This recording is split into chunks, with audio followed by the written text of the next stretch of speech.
What would you do if nobody owned your morning? No alarm, no boss, no schedule, no clock, no inbox, no rent due today, no meeting at 9. You wake when your body is ready. You sit up beside a fading fire. The sky is pale. The children are still asleep. Someone is laughing softly. Someone is sharpening stone. Someone is already watching the trees. And then the question appears, what should we do today? For most of human history, this was not a fantasy. This was life. Not for one summer, not for one tribe. For hundreds of thousands of years, ancient humans did not have jobs. They did not clock in. They did not climb a career ladder. They did not sell their time to survive. And yet they survived. They hunted. They gathered. They made tools. They raised children. They told stories. They made art. They played. They rested. They watched clouds move over the grass. So here is the real question. What did ancient humans actually do all day? The easy answer is survival. Wrong. Survival mattered, but it did not fill every hour. The easy answer is constant hunting. Wrong again. Hunting every day is wasteful, dangerous, and unnecessary if food is already there. The easy answer is that prehistoric life was endless misery. Also wrong. It was dangerous. It was painful. It was uncertain. But it was not a 60-hour work week in animal skins. The deeper answer is stranger. Ancient humans lived inside a rhythm: food, fire, tools, children, rest, laughter, stories, skill, ritual, art, relationships. Their life was not easy, but it was not empty, and it was not built around work the way yours is. Modern people spend enormous parts of life working. Hours become days, days become years, years become a career. Then one day, people dream of retirement, a return to free time, a return to slow mornings, a return to doing what the body wants. But ancient humans started there. They did not retire into freedom. They woke inside it. To understand this, we need to forget modern work. A job is not the same as useful activity. A salary is not the same as survival. A workplace is not the same as contribution. Ancient humans worked, but they did not have jobs. That difference matters. A hunter making a spear is working. A grandmother teaching a child edible plants is working. A person scraping a hide is working. A group tracking animals is working. But nobody is counting hours. Nobody is asking for a quarterly report. Nobody is pretending to look busy. The work is visible. The purpose is obvious. Food, warmth, shelter, trust, skill, survival. When the task is done, the task is done. That is difficult for modern minds to understand.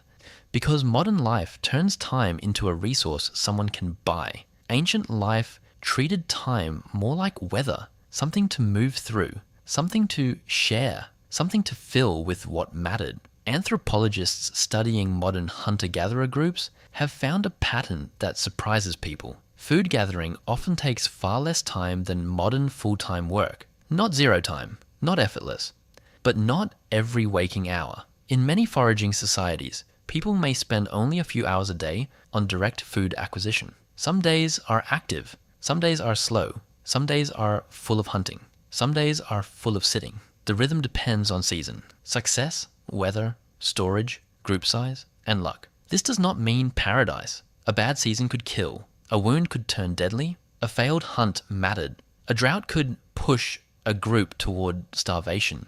But on normal days, survival did not always consume the entire day. That is the first shock. Ancient humans may have had more unstructured time than many modern people. Their bones help tell the story. When archaeologists compare hunter-gatherer skeletons with early farming skeletons, the change is harsh. Early farmers often show more signs of repetitive labor, more dental problems from grain-heavy diets, more nutritional stress, more wear from hard repeated tasks. Farming produced more food overall, but it also produced more work, more people, more dependence, more disease, more hierarchy, more schedules. The old foraging life had danger, but it also had variety. One day you walk, another day you dig roots, another day you fish, another day you repair a tool, another day you do almost nothing useful by modern standards. But nothing useful is a trap phrase, because humans are not machines. A day spent talking can save your life later. A day spent playing teaches children movement. A day spent grooming builds trust. A day spent carving a useless object may create beauty, status, memory, or meaning.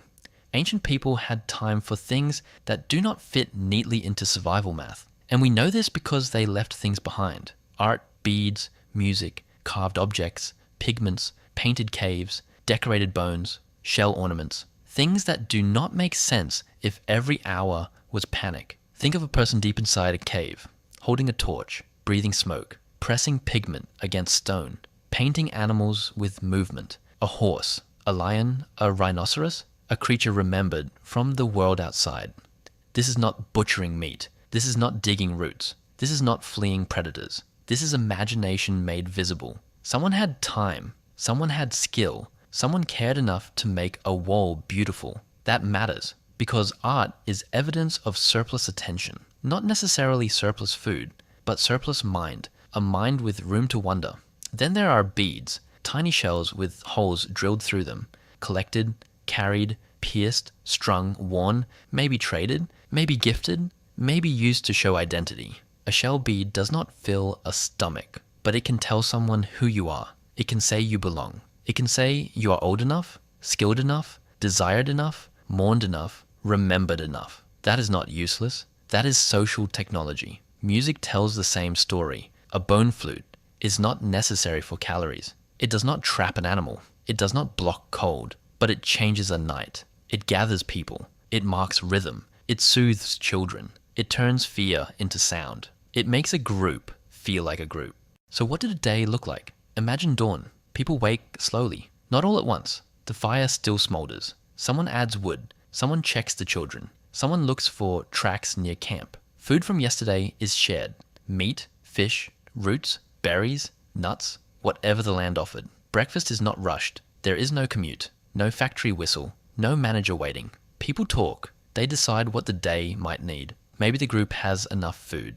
Maybe hunters go out. Maybe gatherers walk toward fruiting plants. Maybe someone repairs a digging stick. Maybe someone scrapes a hide. Maybe someone makes cord from fiber. Maybe someone teaches a child how to read tracks. Maybe someone rests because their ankle hurts. There is no single schedule. There is a web of needs. If a hunt happens, it is not always chaos. Humans are patient predators. They track, they wait, they follow, they read broken grass, hoof prints, dung, bird calls, wind direction.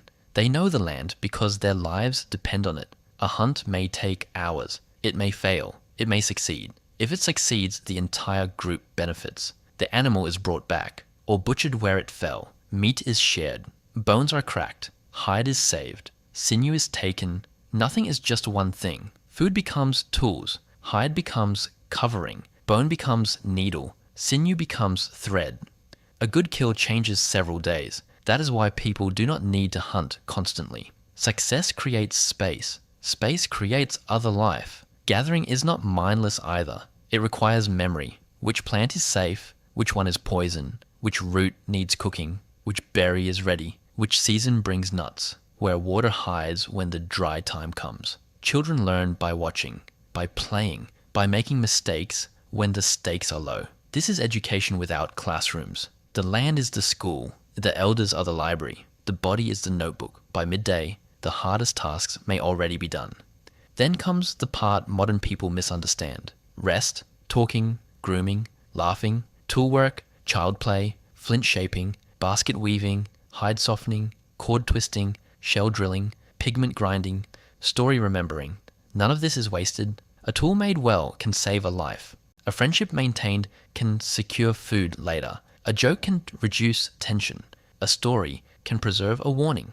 A child's game can train balance, aim, and courage. A nap can restore a hunter. Ancient free time was not empty. It was human. Social time was survival time. In a small group, reputation matters. If people trust you, they share. If they like you, they help. If they believe you are fair, they cooperate. If you become selfish, lazy, violent, or impossible, you may be abandoned. There are no police, no written contracts, no bank account. Your safety lies in relationships. So ancient humans invested in relationships constantly. They sat together, ate together, groomed each other, mocked each other, told stories, resolved tensions, shared memories, watched children together.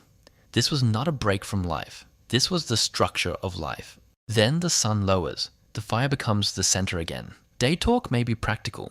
Tracks, food, weather, fairness, who helped, who did not. But night changes the mind. Around firelight, humans go further. They tell stories of ancestors, animals that speak, spirits, journeys, failures, warnings, desire, death, luck, the world before birth, the world after death. The fire makes a small circle of safety. Inside that circle, imagination expands. This may be where culture became powerful. Not just tools, not just meat, shared unseen worlds. A group that tells the same stories becomes more than bodies near a fire. It becomes a people. Sleep was different too. Before artificial light, humans often slept in more flexible patterns. Not always one sealed block. Night could include waking, quiet talk, fire tending, thinking, listening, then sleeping again. Darkness was not dead time. It was another rhythm. A person could wake in the night and not panic. They could hear the fire, hear breathing, hear insects, hear someone whispering, then drift back. Ancient life followed cycles. Modern life has broken. Light, dark, hunger, fullness, heat, rain, migration, birth, death, season. The body knew the clock before clocks existed. Then agriculture changed the bargain. Around 10,000 years ago, some humans began planting, harvesting, storing grain, domesticating animals. At first it looked like control. More food, permanent villages, more children surviving, more people. But more people require more food. More food requires more fields. More fields require more labor. Now the land must be cleared. Seeds planted, weeds pulled, water managed, crops protected, harvest gathered, grain stored, storage defended. A failed crop can doom thousands. The trap is simple.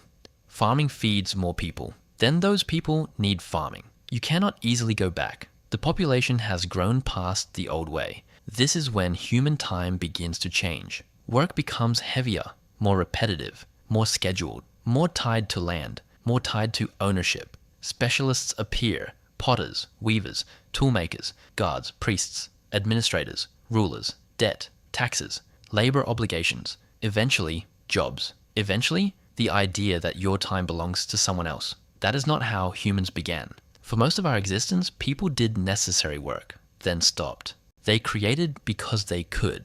They rested because rest was part of life. They socialized because isolation was dangerous. They told stories because meaning mattered.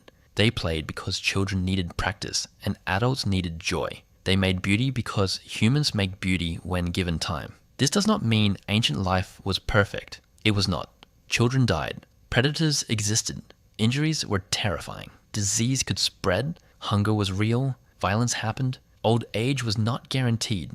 But modern misery often comes from a different place. Too much scheduled life, too little tribe, too little firelight, too little unmeasured time, too little making for meaning instead of money. Ancient humans did not wake up trying to be successful. They woke up trying to live. That is very different. Success in their world was not a title. It was food shared, a child laughing, a tool finished, a story remembered, a wound healed, a conflict softened, a song played, a fire kept alive. A day survived without losing yourself. Today, many people work so they can someday afford peace. Ancient humans built peace into the day when the land allowed it. They did not always have abundance, but they often had time. And time is the thing modern people keep losing. So when you ask what ancient humans did all day, the answer is not simple. They survived, but they also lived. They hunted, gathered, carved, painted, sang, played, gossiped, flirted, rested, taught, listened, healed, argued, made up, watched the sky, remembered the dead, raised the young, fed the fire, and told stories until the dark felt less alone. You are not descended from creatures built only to work. You are descended from people who knew how to fill a day without a clock. People who made meaning before money. People who made art before offices. People who made culture before careers. Somewhere inside you, that older rhythm is still there. It appears when you sit around a fire, when you laugh with friends, when you make something for no reason, when you wake before the alarm and feel for 1 second that the day belongs to you. That feeling is ancient, and maybe it is not laziness. Maybe it is memory.